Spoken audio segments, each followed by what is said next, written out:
The United States military takes out Iran's leading terrorist, Democrats lament the escalation, and Bernie Sanders prepares his final political assault on Joe Biden. I'm Ben Shapiro. This is The Ben Shapiro Show.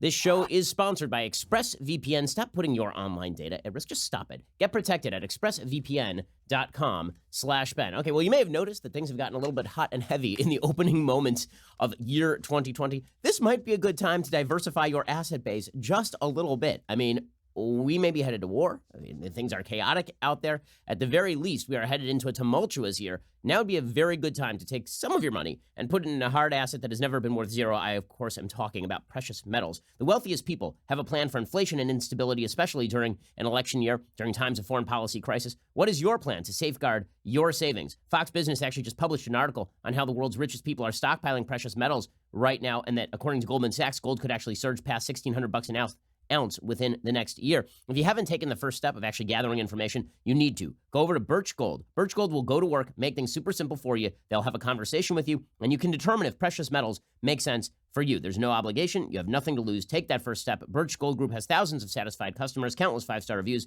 an A+ rating with the Better Business Bureau. I know them. I've been working with them for years, as you know from listening to the show. Text Ben to 474747 today. See how simple and straightforward this move can be for you. Again, text Ben to 474747. Text my name, that's Ben, to 474747. Get all your questions answered, and then think about diversifying into some precious metals. Text Ben to 474747. Alrighty, so yesterday was probably the most consequential day for Trump foreign policy in the history of his administration.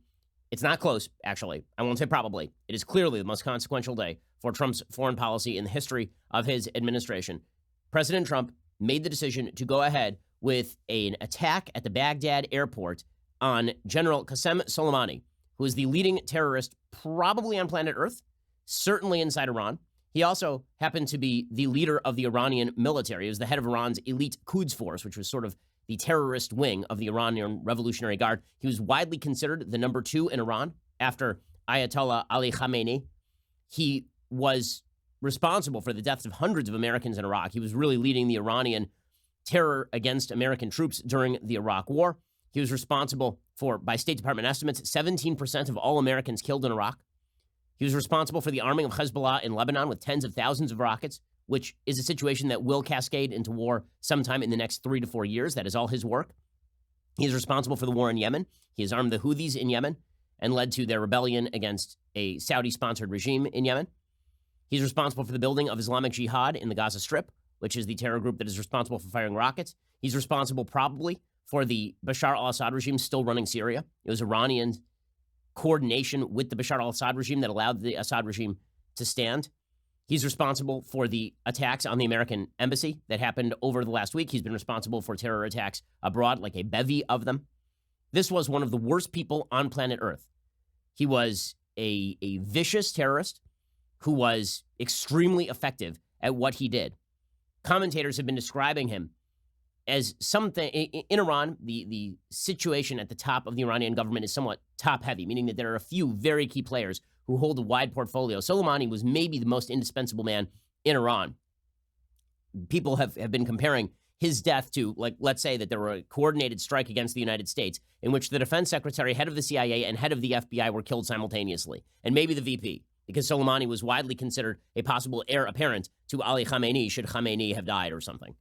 And now he is in 1,000 pieces. According to the Associated Press, the United States killed Iran's top general and the architect of Tehran's proxy wars in the Middle East in an airstrike at Baghdad's international airport early on Friday, an attack that threatens to dramatically ratchet up tensions in the region. Now, there are 3 different responses that we've been seeing to Soleimani's death. Response number 1 is just bat bleep lunacy. Okay, response number 1 is that we are sad he's dead, that the United States did something wrong in killing Khamenei. In killing Soleimani, rather. That's absolute insanity. This is one of the worst people on the planet. The world is much better off with him not breathing the same air as the rest of us. This is a person who richly deserved to die. He'd been in American crosshairs at least a couple of times back in 2007. He was in America's crosshairs. He was also in America's crosshairs back in, I believe, 2014, or he was in Israeli crosshairs back in 2014, 2015, and the Obama administration basically told the Israelis not to kill him. So he has been under the gun several times. He's not been taken out, obviously, until yesterday.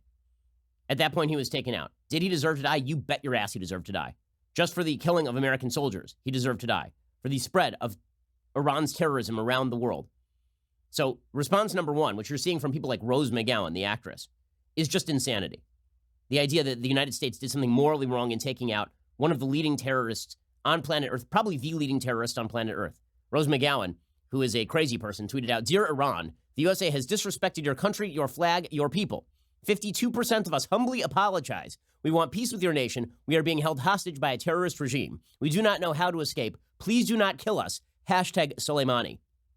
That tweet beggars description. Like there are no words for how evil and vile and traitorous that tweet is. I mean, that is just, it may be the worst tweet ever written. First of all, the Iranian people are not in line with Soleimani or with the Ayatollahs. If they had their way, this regime would not be in power.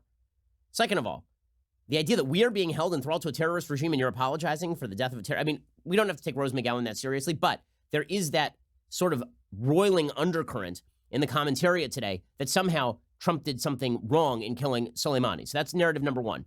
Narrative number two is that this amounts to some sort of assassination, that it's an assassination of a foreign official in violation of American law. That's a lie. Okay, this is not a violation of American law. There are only two laws that would theoretically be implicated here. One is whether the United States was authorized to take action, whether Congress had authorized that action. Well, under the authorization for use of military force, the United States has the president of the United States has authority to act inside Iraq. Not only that, the Iraqi government has invited the United States into Iraq. Soleimani was not killed inside Iran. He was killed in Iraq. He was a foreign terrorist in Iraq, and the United States had every ability and, on a moral level, every moral obligation to kill Soleimani. As far as the idea that this was some sort of assassination in violation of the Reagan-era executive order against assassinations, again, this man was a terrorist. He was not just an Iranian official. He was a terrorist, and he was in a foreign country, so that makes a difference. So this notion that this was some sort of assassination is nonsense. And then there's the narrative that this is an escalation. In order for you to believe that this was a tremendous escalation or that Trump is responsible for the escalation, you have to believe that nothing has been happening over the last couple of years, which is just a lie. We've covered it on the show over and over. The Iranians have been attacking shipping in the Straits of Hormuz, including internationally flagged ships. Over and over, the Iranians have been pursuing terrorism against American interests and American allies. They've been firing rockets on Americans in Iraq. The Iranians have been responsible for the downing of an American drone, and then over the weekend, obviously, they attacked an American embassy because that was done with Soleimani's go-ahead. And that's what the Defense Department suggested today. The Defense Department put out a statement explaining exactly why they had just done what they did. The Pentagon said, quote, "At the direction of the president, the U.S. military has taken decisive defensive action to protect U.S. personnel abroad by killing Qasem Soleimani, the head of the Iranian Revolutionary Guard Corps Quds Force, a U.S.-designated foreign terrorist organization. General Soleimani was actively developing plans to attack American diplomats and service members in Iraq and throughout the region. General Soleimani and his Quds Force were responsible for the deaths of hundreds of American and coalition service members and the wounding of thousands more. He had orchestrated attacks on coalition bases in Iraq over the last several months, including the attack on December 27th, culminating in the death and wounding of additional American and Iraqi personnel. General Soleimani also approved the attacks on the U.S. embassy in Baghdad that took place this week. This strike was aimed at deterring future Iranian attack plans. The United States will continue to take all necessary action to protect our people and our interests wherever they are around the world." Well, this is a ballsy move by Trump. It's a ballsy move by Trump. The reason it's a ballsy move by Trump is because it throws the Iranian regime into chaos, which means that there will be short-term lashing out. Everybody knows it. Okay, this is going to happen. The Iranian regime, in order to save face, are obviously going to attempt some sort of terror attack. In all likelihood, that will come against Saudi targets. You might see them try terror attacks inside the United States. You might see them try terror attacks in South America, where they've tried terror attacks before, massive terror attacks, actually. You might see them activate Hezbollah in Lebanon to fire on Israel. Things could get fairly hot fairly quickly, particularly for American allies. As far as the widespread, the sort of projection of widespread attack on Americans, one thing is now clear, that the death of Soleimani shows that if things get too hot, Ali Khamenei will not be connected with his head in very short order. Okay, the fact is that what Trump was doing yesterday was a restorance of American deterrence that had been lost during the Obama administration, and yes, in the early years of the Trump administration. The fact is that the Obama administration tried a strategy of outright bribery of the world's worst terror regime. They lied to the American people in the process. The Iran nuclear deal was a disaster for the United States. It was a disaster for the world. It was an attempt to pay off a terror regime, a radical Islamic terror regime hell-bent on regional domination and indeed on world terrorism. And the Obama administration lied to you, and they lied to me, and they lied to the American people. Ben Rhodes leading the way, the national security aide. He was going out there and lying and saying that there was this tiny window in which the moderates could take control of Iran if only we paid them billions of dollars, hundreds of billions of dollars, and allowed hundreds of billions of dollars to flow into the Iranian economy and made them part of the family of nations. Then all would be well. That did not happen. The Iranians took that money. They immediately started developing their ballistic missile program. They immediately started pushing terrorism around the region. John Kerry, the Secretary of State under Obama, admitted as much. And the Trump administration came in and they said, okay, we're not going to sponsor this stuff. We are not going to allow dollars to flow into a terror regime. And Iran, with its economy sagging, decided to lash out and increasingly lash out. Now, if you're on the left, you say, well, the lashing out is Trump's fault. Okay, that's like suggesting that the lashing out by your child, when you punish them for hitting a sibling and they're in their room screaming, you say the screaming is your fault for punishing the kid. Well, actually, the screaming is the kid's fault for hitting their sibling. Okay, Iran, anytime Iran wants, Iran can be part of the family of nations. Anytime Iran wants, it can be integrated into the world economy. Anytime Iran wants, Iran can be a well-respected member of the world community. All they have to do is stop being terrorist, radical Islamists. That's it. That's all they have to do. But they're not going to do that because they are running a repressive, oppressive terror regime in Tehran. And the fact that the Trump administration acknowledged that reality and the Obama administration sought to back massage the mullahs was the initiating event that led to all of this. So Trump said, he came off, he said, this deal is no good. He tore it up. And then the Iranians started lashing out. And then after lashing out and lashing out and lashing out for years, after lashing out for literally years, and the Trump administration taking very light action, right? They restored some of the sanctions, but after an American drone was shot down, there was talk that the jets were on their way. The American military was on its way to hit targets in Iran, and Trump called that off at the last moment. That after attacks on shipping in the Straits of Hormuz, the United States was basically doing nothing. We saw repeated violations of international law by the Iranians. Under Obama, they actually took a boat full of Americans and held them at gunpoint. Right? And then they built a statue of it in Tehran. After all of that, this is the first sign that the United States is going to restore its deterrent capacity, which is if you screw with us, you're going to die. If you screw with us, the people at the top of your regime are going to be the ones who pay the price. This is a terror regime, and your terror leader just got killed.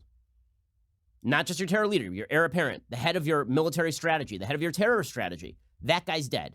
This was Trump's attempt to restore deterrence. Now, there are folks on the left who are suggesting that deterrence itself is a bad thing. You can't deter this regime. You have to bribe them. That's called appeasement. Okay, appeasement typically has not worked all that well.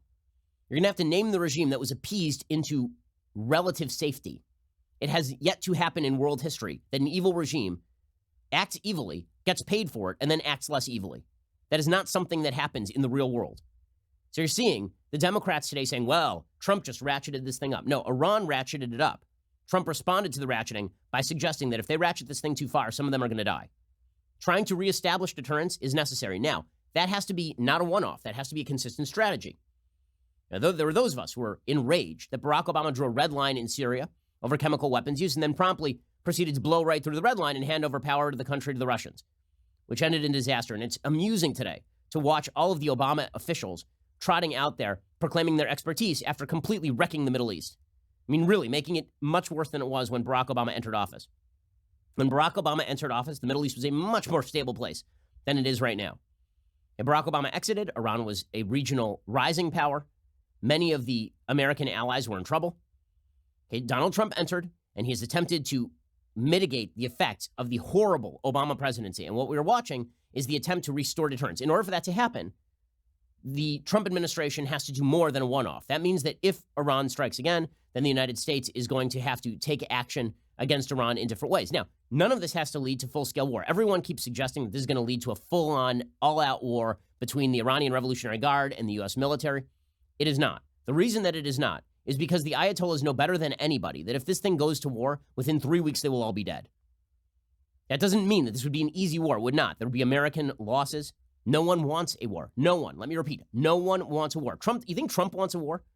Trump is by nature more of an isolationist. He doesn't want a war. What he wants is deterrence. And he understands, just like Ronald Reagan understood, that deterrence can only be achieved with the credible use of force and with the credible threat of force. When you are non-credible, there is no deterrence.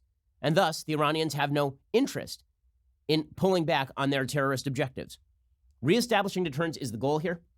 We'll see how it works out, but I don't think that it's going to be a one-off, right? I mean, this is going to result in the Iranians getting more militant in the short term, but the United States and under President Trump, if they stay the course, then this will simmer down, because there's one thing the Iranians want even less than the United States, and that is a full-on war with the most powerful military force in the history of planet Earth. Okay, we'll get to more of this in just 1 second. We'll get to the Democratic response, which has been predictably awful.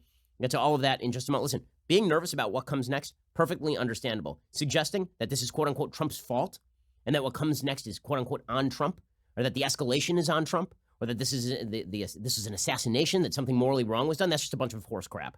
It's a bunch of horse crap. It'd be the same if you killed Osama bin Laden and people were like, well, you just escalated with Al-Qaeda. I don't know. Is that a good move or not? Soleimani was one of the worst people on the planet, responsible, again, for the deaths of hundreds, if not thousands of Americans, responsible for a vast amount of turmoil and death in the Middle East. In the short term, when you punish your kid screams in their room. They make a lot of trouble. It's real bad.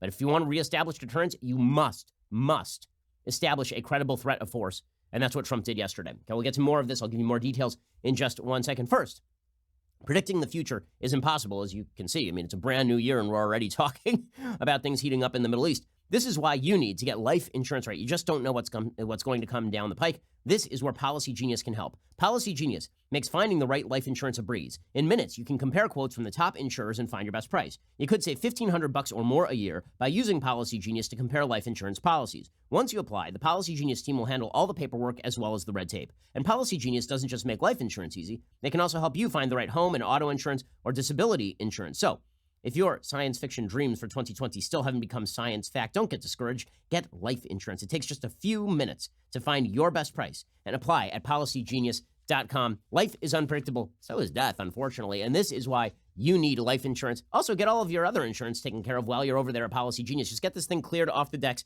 for the new year. Policy Genius. We will always get the future wrong, so it's good to get life insurance right and make sure that your family is taken care of. PolicyGenius.com. Go get it taken care of. Competitive shopping makes your life better and cheaper and faster and easier. PolicyGenius.com. Go check them out right now. Alrighty, so according to the Associated Press, the Defense Department said it killed Soleimani because he was actively developing plans to attack American diplomats and service members in Iraq and throughout the region. Iran's Supreme Leader Ayatollah Ali Khamenei warned that a harsh retaliation is waiting for the United States. Iranian state TV also carried a statement by Khamenei, also calling Soleimani the international face of resistance, and he declared 3 days of public mourning for the general's death. An advisor to Iran's President Hassan Rouhani warned President Trump of retaliation from Tehran. He said Trump, through his gamble, has dragged the U.S. into the most dangerous situation in the region. This is according to Hessamuddin Ashena.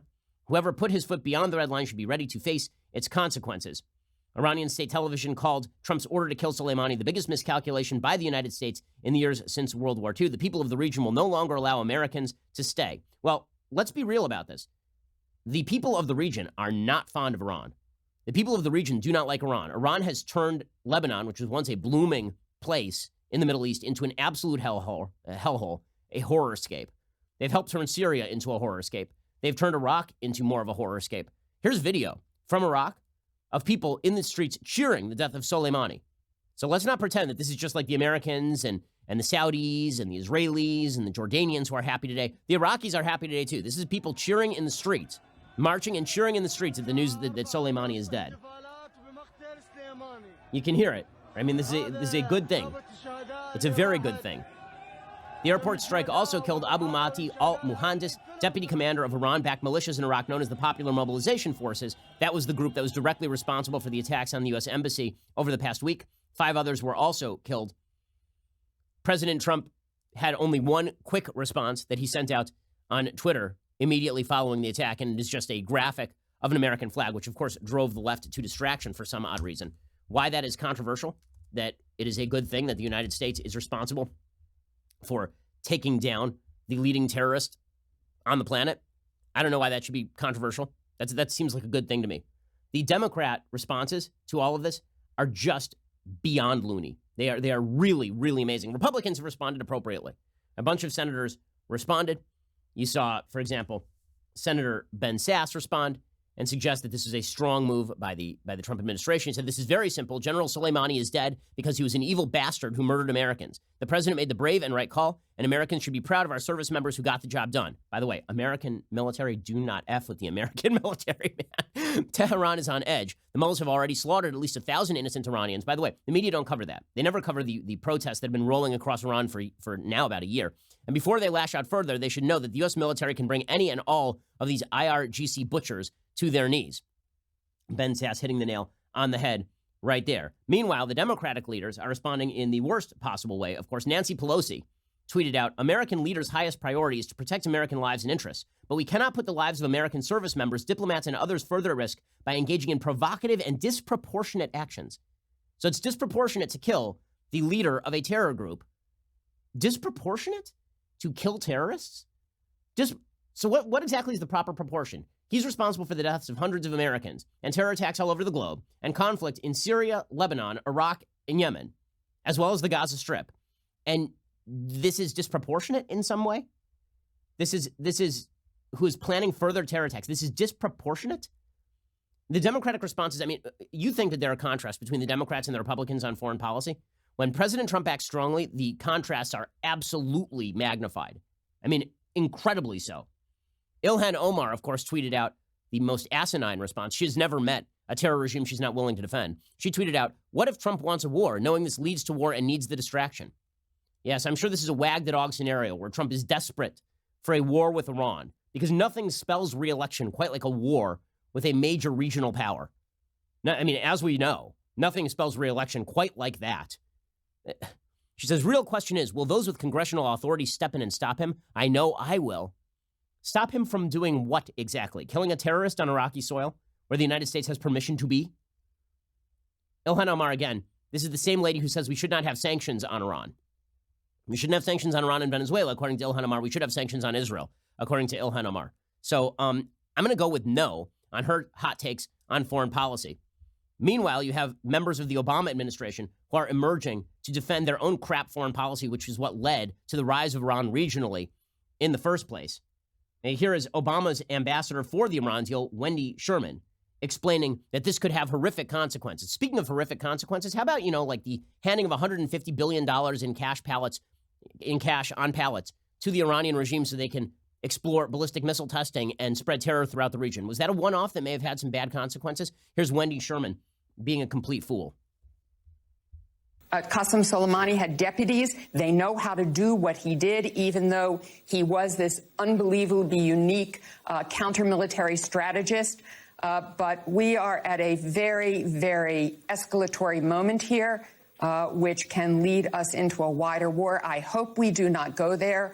I pray with all of my heart that the Trump administration has a plan and a strategy, but all I've seen to date in their Iran policy is one-off actions, and this one-off action can have unbelievably horrific consequences. Really? So like handing the Iranians billions of dollars, billions, and opening their economy, that doesn't have any horrific actions except for all of the horrific actions that have happened for the past several years. Killing the terror leader, that's what's going to have the horrific actions. Now, listen, in the short term, will the Iranians respond? Yes, they have to, right? I mean, they have to lash out because they have to demonstrate that the regime hasn't been crippled by Soleimani's death. And it is true that the United States, as I've already said, must have contingency strategies here. Like, what happens if the Iranians attack a U.S. base? The reason, by the way, they're not going to attack an actual hard American target is because at that point, things get real hot for the Iranians and that regime is in serious trouble, right? If they pursue a 9/11 style attack on U.S. soil, that's when bleep gets real. If they attack a U.S. base in the Middle East, the United States will bring all of its power to bear and mash whatever force is attacking them wherever that attack is occurring. Okay, but listening to people like Ben Rhodes lecture us all on American foreign policy is really sickening. We'll get to more of that in just 1 second. First, let's talk about your safety and security online. The fact is, there are lots of people who are out there looking for your data, lots of people trying to hack you, lots of people trying to grab all that data and use it against you, whether it is big tech that is looking to monitor you and use your data and monetize your data, or whether it's just a hacker looking for your credit card number. I can say with full confidence that ExpressVPN is the VPN that I use, and they are the best VPN on the market. ExpressVPN they don't log your data. Lots of really cheap or free VPNs will actually make money by selling your data to ad companies Well, ExpressVPN won't do any of that. They developed a technology called Trusted Server that makes it impossible for their servers to log any of your info. I like to do research on my sponsors. That's why I've been using ExpressVPN at this point for literally years, and I feel much more protected. I was hacked a couple of times before that. I've never been hacked while using ExpressVPN. Also, ExpressVPN is incredibly fast. I've tried other VPNs in the past. You download one of those free VPNs, and the big problem with getting one of those VPNs is that it really slows down your computer. Not going to happen with ExpressVPN. Also, ExpressVPN is really easy to use. You just fire up the app. It runs in the background of your computer. It's not just me saying this. A huge number of tech websites have already ranked ExpressVPN the #1 VPN on planet Earth. So protect yourself with the VPN I use and trust. Use my link, expressvpn.com/Ben today. Get an extra 3 months free on a 1-year package. That's expressvpn.com/Ben. That's expressvpn.com/Ben to learn more. expressvpn.com/Ben. So Ben Rhodes, who's the architect of the Iran nuclear deal and a vast liar, a huge liar to the American people, he tweeted out, Congress has to assert itself and determine exactly what our Iran policy is. Did we mean to do this? Do we have any plan for what comes next? What is the legal basis for all this? This is a guy who pursued an Iran policy without congressional approval and then did not submit it to Congress as a treaty because he knew it would not get through. It's amazing to watch the Obama administration, which botched the Iran situation worse than any administration since Jimmy Carter, running out there to proclaim that they now have the knowledge and the expertise to handle this thing. You got Ben Rhodes tweeting, does anyone think Donald Trump is equipped to handle a complex, enduring international crisis that could play out in many countries and demand expertise, rigorous process, and judicious decision-making? Oh, is that what that was? When you guys, launched a war in Libya without any sort of background and then proceeded to let the entire place fall into terrorist ruin, and you allowed the embassy in Benghazi to be overrun, when you allowed a bunch of American allied regimes to fall in the so-called Arab Spring, necessitating the rise of el-Sisi in Egypt in order to stop the Muslim Brotherhood from taking over one of the most populous Muslim countries on planet Earth. When you were bribing the Iranians, was that what that was? Was that the judicious decision-making that we came to expect from people like Ben Rhodes? It's just absurd. I mean, again, listening to these folks is just ridiculous. They have no credibility to speak on these topics. Joe Biden, who's been wrong on every single major foreign policy decision of the last 40 years. This is a guy who militated against the bin Laden kill. I thought that was an easy call, going and killing bin Laden.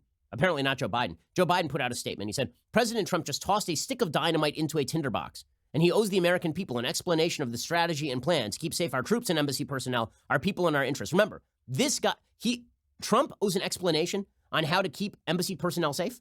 You presided over Benghazi. Trump's response to Baghdad was to send in American troops, preventing any American death there, and then to kill their terror leader. Biden said, much remains unknown, but Iran will surely respond. We could be on the brink of a major conflict across the Middle East. I hope the administration has thought through the second and third order consequences of the path they have chosen. So it's all on Trump. But I fear this administration has not demonstrated at any turn the discipline or long-term vision necessary, and the stakes could not be higher. Again, as opposed to you bribing them. It is perfectly reasonable to be nervous about what comes next. It is perfectly reasonable to ask what the Trump administration's plans are. But I'm not going to hear it from Joe Biden. Joe Biden has no credibility to speak on this issue. He presided over the worst Iran policy since the initiation of the Iranian Revolution in 1979. So no, he does not get to sound off on this. You know who else doesn't really get to sound off on this? Socialist Bernie Sanders, who's going around campaigning with anti-Semitic mouthpieces and who spends his days kowtowing to terror regimes. Bernie Sanders says Trump's dangerous escalation. It was Trump who escalated. So that whole thing, you seem to remember it. I know in your own mind. You seem to remember that part where, our embassy was on fire 2 days ago. That was all in your mind, you see. Sanders tweeted out, Trump's dangerous escalation brings us closer to another disastrous war in the Middle East that could cost countless lives and trillions more dollars. How about the Americans who are dead because of the Iranians already? Said Trump promised to end endless wars, but this action puts us on the path to another one. You know it's an endless war? Trying to bribe your way out of terror regimes taking over the region. And I talked about this yesterday with regard to Iran and our response at the American embassy. I talked about the fact that, politically speaking, it is nearly always easier to simply suggest that inaction is the best pathway because there's no cost to inaction in the near term. It is only when that manifests in terms of a vast crisis that everybody goes, oh, we should have done something about that. It was always easy for the Clinton administration to pass up the hit on bin Laden. It was always easy for the Clinton administration to cut the American military and then take a non-aggressive posture in the Middle East. And then 9/11 happens and everybody goes, oh, we should have done something about that. It's always easy to slash America's military to the bone, as we did during the 1930s, and then Pearl Harbor happens, and we're like, oh, that was a bad idea, huh? In other words, aggressive action that is somewhat preemptive in nature, aggressive action that establishes deterrence, always bears the immediate short-term risk of retaliation. But non-action bears the risk of a completely reshaped world map that has vastly more consequences over long-term than doing the things now that prevent that stuff from happening later. It's very easy for Bernie Sanders to sit there and decry war generally. No one is in favor of war. No one wants war.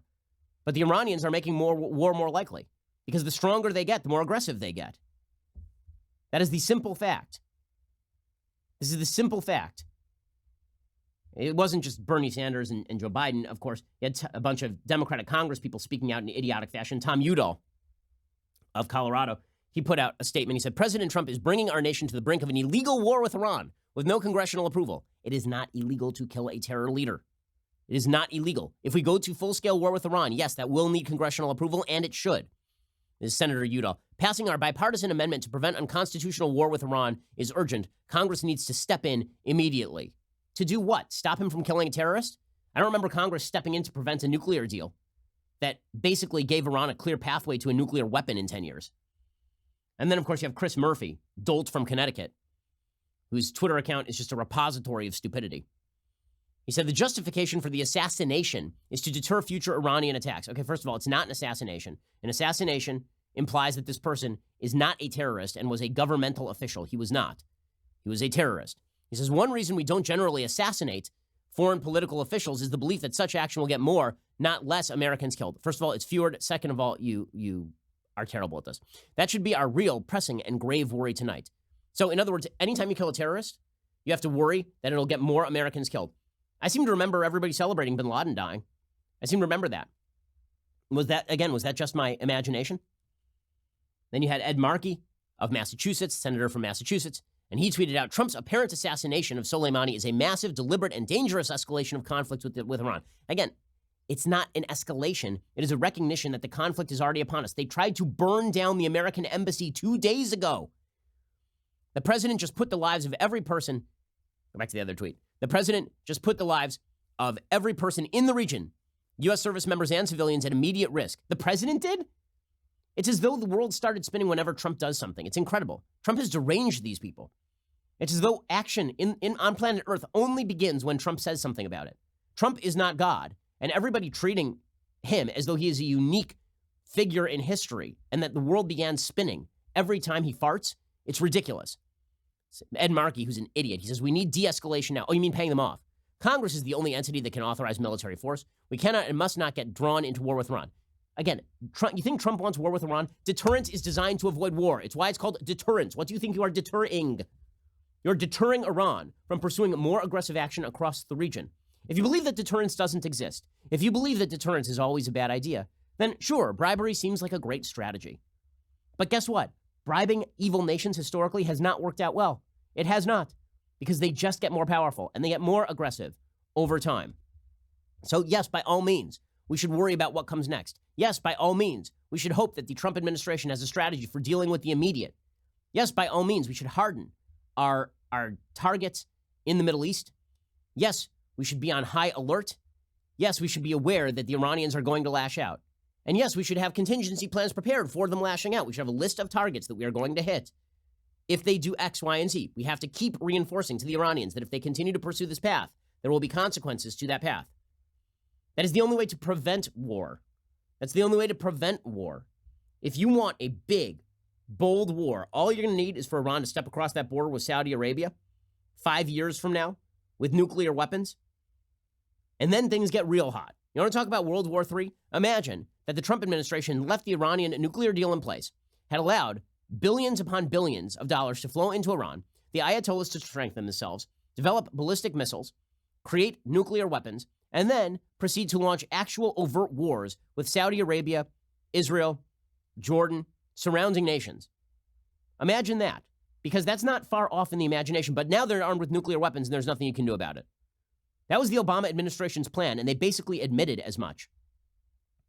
So pretending that we don't exist in the course of a history, as though this is all tabula rasa, brand new, it's just It's historically ignorant, and it is cynical politicking beyond pretty much all else. All right, we'll get to more of this in just 1 second. First, let's talk about the fact that you're probably still receiving all those Christmas and Hanukkah gifts. People are sending out a lot of packages at the beginning of the year. You're getting all of your tax documents ready. Like, a lot of stuff is happening, and a lot of it's coming through the mail. Well, when people deliver your mail, you want to know that they are there. And a lot of thieves will actually ring your doorbell, make sure that you are not home, and then rob your place. Well, this is one of the reasons why you should have Ring devices on your property to make sure that your property is actually safe. Ring's mission is to make neighborhoods safer. You might already know about their smart video doorbells and cameras that protect millions of people everywhere. Ring helps you stay connected to your home anywhere in the world. So, if there's a package delivery or a surprise visitor, you will get an alert and be able to see, hear, and speak to them all from your phone. I have Ring products all over my house. It makes me feel a lot safer. Makes my wife feel a lot safer as well. Listen, it's where I live, it's where my kids are. We get a lot of threats. Ring makes your property safer. As a subscriber, you have a special offer on a Ring welcome kit available right now at ring.com/Ben. The kit includes a Ring video doorbell and a Chime Pro, which is just what you need to start building a ring of security around your home today. Go to ring.com/Ben. That is ring.com/Ben. Again, ring.com/Ben. Go check them out right now. It will make your house safer. It will make you feel safer. And again, you can find out who's on your property anytime from anywhere. Ring.com/Ben. That's ring.com/Ben. Okay, before we go further here, and there is much more here.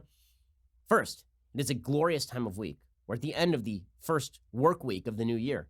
And it is that time of week when I give a shout out to a Daily Wire subscriber. Today, it is FalconChance91 on Twitter, who's already a clear frontrunner for 2020 Father of the Year.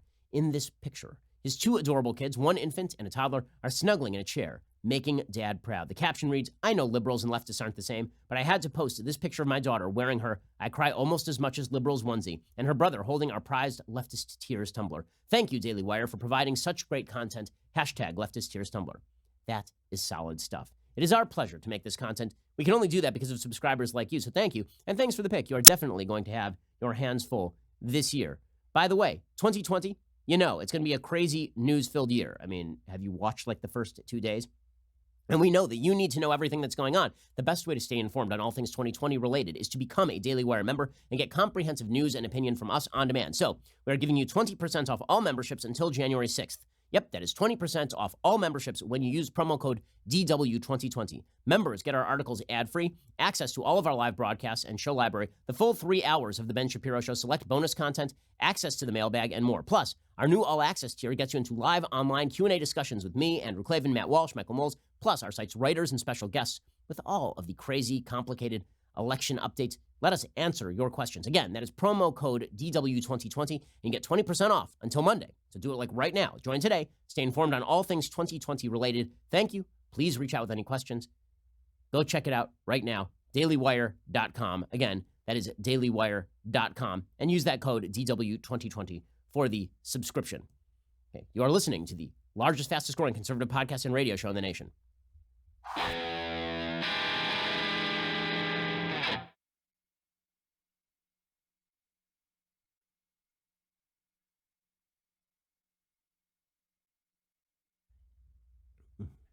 So Mike Pompeo, the Secretary of State, put out a statement. He said, "I think the Iranian leadership understands President Trump will take action. We made very clear that these responses would be swift and decisive. We have now demonstrated that. I hope the Iranian leadership will see that and see American resolve, and that their decision will be to de-escalate and take actions consistent with what normal nations do. In the event they do not, and they go in the other direction, I know the president and the entire U.S. government is prepared to respond appropriately." Meanwhile, the president of Iran, Hassan Rouhani, promised early Friday to take revenge for this heinous crime. He also said that Iran would raise the flag of Soleimani. In all likelihood, what you're going to see is a spate of attacks, not, as I say, directly on America, but instead on American allies in the region, trying to separate off those allies from the United States with the help of the left in the United States and isolationists on the right. So the idea would be to attack Saudi targets and then dare America to do something about it, suggesting that then it's America escalating even more, or attack Israel, and then if Israel responds, then suggest that America was just doing Israel's dirty business here. By the way, that'd be the worst mistake they can make. Because right now, let's say that they decide to activate Hezbollah in Lebanon, in southern Lebanon, against Israel. Prime Minister Benjamin Netanyahu is currently under indictment and is sitting at the head of a government that does not exist. And he is currently seeking immunity from indictment. Like, the worst thing they could do is try to launch a war with Israel directly, Iran. Because if they do, Israel is not going to stand for it. They are not going to stand for it. So I would guess they're going to attack Saudi targets. I would guess that they try terror attacks in different places around the world. Again, I doubt very much that they're going to try something in the United States directly. It would be a foolish move. If they are acting reasonably, instead what they would do is maybe make an attack in Europe, make attacks in South America, make attacks abroad elsewhere in the region, escalate things in Yemen. That's their likeliest path. And by the way, as far as the details on General Qasem Soleimani, the terror leader, he was apparently only identifiable by a large ring that he wore on his finger because he was so badly maimed in the strike that there was not much left of him. He had arrived at the airport on a plane from either Syria or Lebanon around 12:30 a.m. when he was met on the tarmac by Abu Mahdi al-Muhandis, who is the deputy commander of the pro-Iran Popular Mobilization Forces in Iraq. That was the specific umbrella terror group that was responsible for the attacks on the embassies.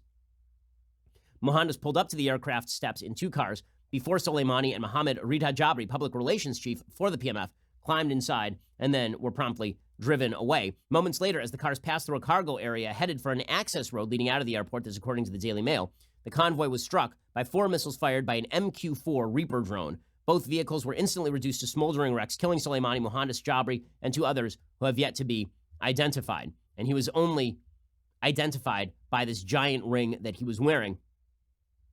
The local militia commander Abu Muntathar al-Husseini told Reuters Haj Soleimani and Abu Mahdi al-Muhandis were riding in one vehicle when it was struck by 2 successive guided missiles launched from an American helicopter while they were on their way from the arrivals hall on the road that leads out of Baghdad airport. The second group was a bunch of bodyguards who are also dead at this point. So that is the current situation. And again, we sort of await what the response will be. The fact is that President Trump is now tweeting again, and so we are getting his general take on the situation. He suggested this morning, he said, the United States has paid Iraq billions of dollars a year for many years. That is on top of all else we have done for them. The people of Iraq don't want to be dominated and controlled by Iran, but ultimately that is their choice. Over the last 15 years, Iran has gained more and more control of Iraq. The people of Iraq are not happy with that. It will never end well. He said General Qasem Soleimani was killed or has killed or badly wounded thousands of Americans over an extended period of time and was plotting to kill many more, but got caught. He was directly and indirectly responsible for the death of millions of people, including a recent large number of protesters killed in Iran itself. While Iran will never be able to properly admit it, Soleimani was both hated and feared within the country. They're not nearly as saddened as the leaders will let the outside world believe. He should have been taken out many years ago. And then he also tweeted, Iran never won a war, but never lost a negotiation. In other words, come to the table now, or we can continue killing all of your friends. So, by the way, if you speak to members of the American military today, many of whom have buddies who were killed by Soleimani's forces in Iraq, overwhelmingly the feeling is one of joy that Soleimani is dead. This does not mean that all questions are answered, right? All questions are not answered, obviously. We don't know what's going to happen from here, and everybody is sort of bracing for what the Iranian response will be. But there's no question that a very good thing happened with Soleimani being dead, and the fact is that deterrence must be restored. If America is not seen as a power capable of deterring its enemies, then it has no power at all. The Trump derangement syndrome, by the way, is unbelievably strong out there right now. Max Boot, who was once a somewhat respected foreign policy thinker, Max Boot goes on CNN, and he suggests that the Iran crisis is created by Trump. This is the same Max Boot who wrote a piece in July of 2015 called The Dawn of Iranian Empire, talking about the evils of the Iran nuclear deal and why it was a mistake to try and bribe them. And now here he is on CNN just a few years later declaring that the best solution would be to presumably to bribe the Iranians or to never retaliate against their increasing and escalating aggression. This is a crisis that President Trump has really created between the U.S. and Iran, because although the U.S. and Iran have a long history of animosity dating back to 1979, relations had actually quieted down quite a bit since President Obama concluded the Iranian nuclear deal in 2015. And last year, even though the Iranians were complying with the Iranian nuclear deal, President Trump decided to blow up the deal, and then he imposed unilateral economic sanctions on Iran this year, which have been a lot more effective than a lot of people, including me, expected. The way the Iranians view that is the U.S. is waging economic warfare on them, and they need to strike back. So there is Max Boot completely flipping his own position on the Iran nuclear deal, basically, because Donald Trump happens to be president. Again, if Barack Obama had done this exact same thing, and it's amazing to watch these people. Barack Obama droned American citizens overseas who were terrorists. And people on his side of the aisle were like, no problem, everything's great. Donald Trump orders the death of an Iranian terrorist in a foreign country, and everybody's like, assassination, illegality. Absolute sheer nonsense. Now, again, consistent foreign policy must be had going forward. We must see a consistent foreign policy going forward. Deterrence only works if you continue to deter. if you warn people, if you keep crying wolf about what exactly you're going to do when somebody harms you, then eventually people are going to stop taking you seriously. But with all of that said, Soleimani's death makes the world a better place. Now we just see what happens next. Okay, meanwhile, the 2020 Democratic race is heating up, and the Democrats are racing to say the next stupid thing. Joe Biden came out yesterday and suggested that he wants a national bag ban. And these are sort of serious times. Here's Joe Biden suggesting that it's time to ban plastic bags. In Kenya, we are trying to clean the environment. No plastic bags. You go with your own bags. The market. Well, I agree with you 100%. We should not be allowing plastic. And what we should do is phasing it out. And if you notice, but we're running into a problem right now. The problem is we have a president who says there is no problem. Deeply important issues being taken on by the Biden campaign, like plastic bags.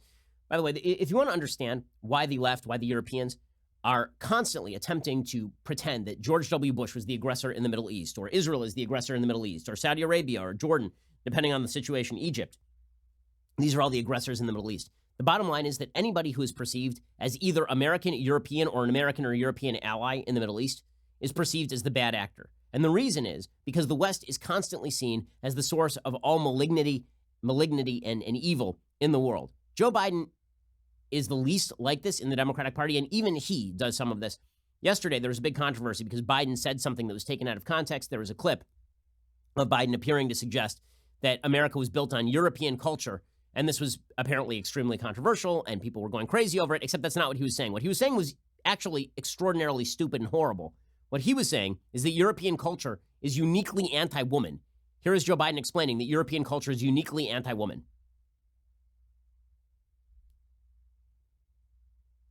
If you're going to Penn or Harvard or Yale or Brown or whatever, and you have to publish how many times someone's been abused, it's like, whoa, I'm not sending my kid there. I'm serious. Think of the fight back. But we finally got a lot passed through with a Secretary of Education who was a great guy that I work with and others under Title IX. And then came Betsy DeVos. No, I'm serious. And ended it. Ended it. Folks, this is about changing the culture. Our culture. Our culture. It's not imported from some African nation or some Asian nation. It's our English jurisprudential culture, our European culture. It says it's all right. Yeah, the same blame America first, blame Europe first mentality that leads to the bizarre notion that violence against women is a unique Western invention, which, by the way, look at the world. Like it's a globe. There are lots of countries on that globe. If you're a woman, where would you prefer to be born on that globe? The answer, European countries, countries with European influence, America, Australia, Canada, Western countries, in other words. Okay, you would not prefer to be born in sub-Saharan Africa, in most parts of Asia. You would not prefer to be born in the Middle East. Right? There are lots of places on planet Earth you would not prefer to be born if you're a woman and want to be treated with respect. But according to Joe Biden, America's culture of violence against women is purely European in origin, and then he cites bad history to push all of this. It's that mentality, that the soft bigotry of low expectations when it comes to other countries, that leads to the idea that when America retaliates against terrorists, that it's America's fault for escalating. Again, it is very easy for Iran to make all of this go away. Just stop acting like terrorist pieces of crap. That's it.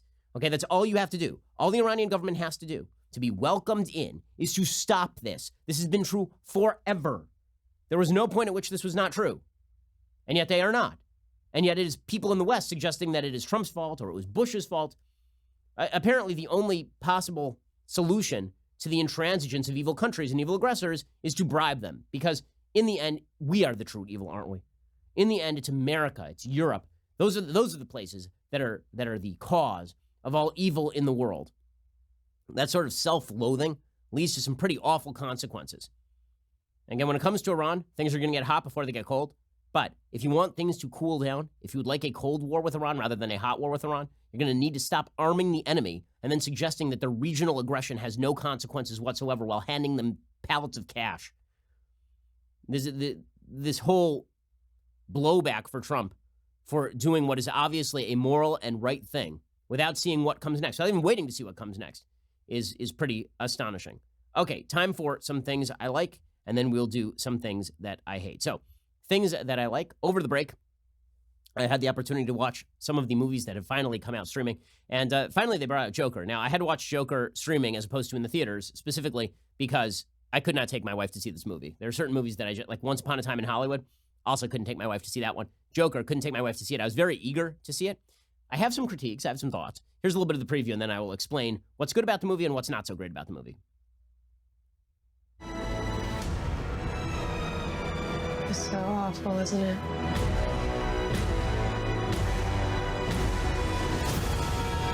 For my whole life, I didn't know if I even really existed. But I do. And people are starting to notice. Okay, so the whole movie is based around Joaquin Phoenix's performance, which is indeed a terrific performance. What works about the film is his personal descent into evil, right? That all works. And there's a great scene with Robert De Niro near the end of the film in which he talks about his feeling of dispossession, of being mocked. Yeah, all of that stuff works. What doesn't work about the film for me is if you imagine that he's the counterpart to Batman, right? So if you imagine that he's supposed to be so clever, that he's supposed to be such a villain, that Batman can never quite get his arms around him, then it doesn't work at all. Because basically, he is not a brilliant person. He is not a genius. He doesn't do anything in premeditated fashion. He doesn't have any plan. He doesn't have any forethought. And so the notion that Batman would have a tough time catching this guy is bizarre. Like, he gets caught 3 times, basically, and put in jail and then released. And that, of course, is part of the Batman comics because he's released on mental health recognizance, effectively. But the idea that he is sort of the notorious counterpart to Batman, that part, like, if you imagine the Joker movie in the Batman universe, it doesn't work. On its own, it works perfectly fine as the descent of one person living in bad social circumstances into evil and the self-justification that comes from it. That all works. And of course, Joaquin Phoenix is probably the best living American actor on stage. He really is first rate. Okay, time for a quick thing that I hate. So the New York Times is now making a big deal out of this homecoming video from the University of Wisconsin. The video is utterly non-controversial. Here's a little bit of the video, and then I'll explain what's controversial about this, because there really is nothing controversial about this. Where we can all harmonize as one. Just shows some people singing. Home is Wisconsin cheese curds. It's welcoming everyone into our home. Shows people walking through the campus. Home and is nights spent some of at these the young women terrace. going swimming. It's where we can let Some dance young women do the dancing talking. and all of this. Okay, so what was so controversial about this homecoming video, which is just like kind of a cute, nice video, and it was the homecoming committee that made the video? Too many white people. Really, this is the critique. The New York Times had a big piece about how in a homecoming video meant to unite campus, almost everyone was white. If you watch that video and your first reaction is, where are all the black people? I would suggest that you are a little bit too focused on race in the world. And this was not meant to be a white pride video. There is literally nothing about this video that screams white pride. The fact that there aren't as many black faces in it as you would presumably like, does that, like, are you imputing racism to the campus? Are you imputing racism to the students who made it? Like, where exactly is the critique? It's an absurd thing. But this merited this huge, long New York Times article. The video was just 2 minutes long, a sunny montage of life at the University of Wisconsin's flagship campus in Madison. Here were hundreds of young men and women cheering at a football game, dancing in unison, riding bicycles in a sleek line, throwing the W for the camera, singing a cappella, leaping into a lake. Home is where we grow together, a voiceover said. Days before homecoming week, the Student Homecoming Committee, tasked with producing the video, posted it online. The outrage was almost instantaneous. Virtually every student in the video was white. Well, maybe that's because the vast majority of students at University of Wisconsin-Madison are white. There are 30,000 undergrads at UW-Madison. Fewer than 1,000 of them are black. So maybe the statistical pool from which you are drawing is overwhelmingly white, and so the video is overwhelmingly white. Does that mean that this is like, well, we can't cast this black person in the homecoming video? None of that happened. None of that happened. But according to students of color, the homecoming video was a glimpse of what they experienced every day as they walked through campus. The video prompted a burst of student activism, an attempt by university officials to educate about diversity, and a reckoning over who feels at home at the University of Wisconsin. It's so tiresome. The faux outrage is so tiresome. Oh my God, there weren't enough black people in this homecoming video. How terrible. Well, I guess this just means that we are 5 seconds away from the reinstitution of segregation. You know who else I didn't see? A lot of Orthodox Jews in that video. I didn't see a lot of Kippot in that video. Clearly, it's an anti-Semitic campus. Like, what are we even talking about? The answer is we're talking about nothing. People are looking for a reason to be outraged, and we live in a stupid place right now. A very stupid time in a very stupid place. Alrighty, we'll be back here a little bit later today with 2 additional hours of content, all the new developments, plus if you don't want that, we'll be back here next week. Now is the time to subscribe, by the way, because Monday, our special subscription offer ends, our 20% offer. So use DW2020 when you go to dailywire.com and pick up a subscription. Go do that right now. Otherwise, have yourself a wonderful weekend. I'm Ben Shapiro. This is The Ben Shapiro Show.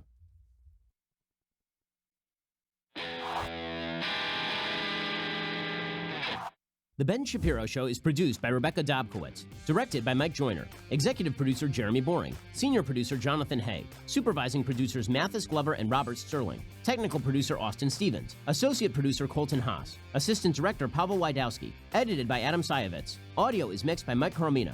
Hair and makeup is by Jesua Olvera. Production assistant Nick Sheehan.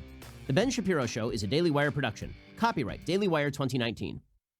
On the Matt Walsh Show, we're not just discussing politics. We're talking culture, faith, family, all of the things that are really important to you. So come join the conversation.